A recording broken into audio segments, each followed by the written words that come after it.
Deuxième sanctuaire de la biodiversité dans le monde, la réserve nationale intégrale d'Ipassa suscite la curiosité de plus d'un. La présence des membres du gouvernement ici en témoigne.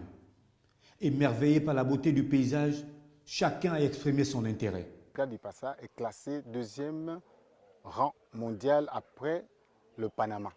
C'est un site autour duquel nous avons à la fois du patrimoine matériel et du patrimoine immatériel.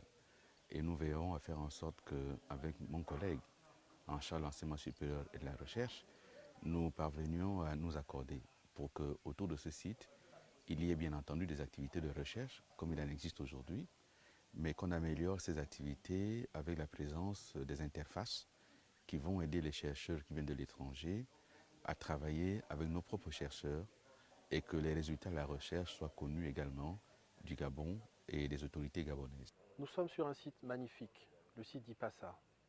Un site stratégique dans la compréhension de ce que doit être l'économie du tourisme pour notre pays.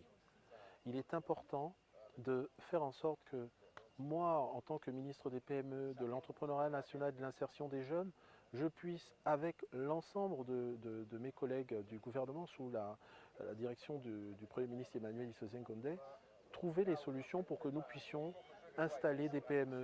Seulement, la station de l'Institut de recherche d'écologie tropicale, implantée sur le même site, dont la mission est d'enrichir le champ de connaissances dans le domaine des écosystèmes terrestres et aquatiques, tombe en ruine.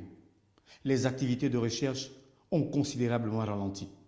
La présence même du CNRS n'est pas celle qui aurait pu être. Et donc l'interface avec les chercheurs étrangers qui viennent séjourner n'est pas forcément tout le temps assurée.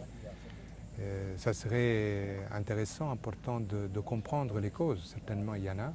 À noter que la réserve naturelle d'Ipassa est inscrite au patrimoine mondial de l'UNESCO depuis 1983.